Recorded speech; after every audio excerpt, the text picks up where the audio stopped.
Tá an éile fancheilteach ar siúl faoi láthair ag gcathairlach. Tá aine ní bralaí tar éis órán dartheidil OileánBeagGlas a chuma mar chuid den éile seo.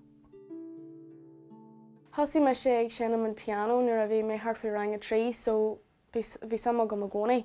Bhí mé ag déanamh cuidmhór ceol sa féis agus sa scór agus sa phlean nuair a bhí mé ó ionta óg agus bhrú má cheoilech ar an thon ceol a dhéanamh mar is maile mé agus tá mé maithaigh déanamh ceol agus ag sénim ceol, so bhí sa mór agam an tamar fad. Bhí arm ceol a cumí don rang ceol agus bhí a bheith isteach ar ceann seachtain nó mar sin agus scríomh mé an oíche amháin agus bhí mé a thuirt isteach an lá an ééis sin, so níor ghlac sé tamil fada. Má chrí má léamh prabe ag dósa ar a híomh OileánBeagGlas na fadaige OileánBeagGlas-MeonEile OileánBeagGlas ceanna gláirtí OileánBeagGlas-MeonEile. Fuair mé cuidiú máin tá sianta maithaigh an ceolaí féin agus cuidiú sí liom na focail cumí agus cuid don ceol fásta.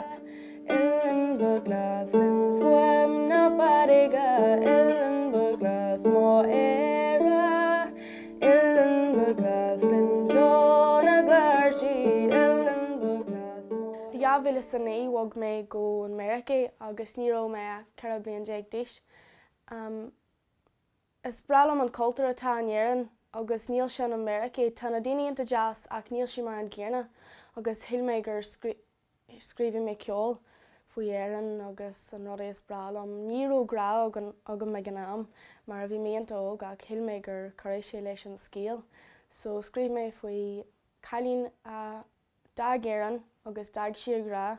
Bhí si ní dearann si gur bhag si ag an Mérica ach just bhag si.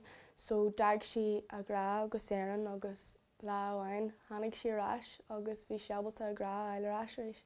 Chuir mé OileánBeagGlas ar mar thuill mé gur is éireann OileánBeagGlas. Dúil am dul ag an críomh, so bhí mé ionta sásta le sin ar an drothar níor bhain mé an comórtas ar fad ach ispreis iontach a bhí ann. Bhí mé ábalta ailsús ar an airdan agus a bhí ag ceol os cóir cuidmhór daoine, so thug sin brú orm agus bhí sé rólas. Tá cuidmhór buntáistí a bunan le an Philip ceilteach. Is ispreis iontach é a bhreathíonn.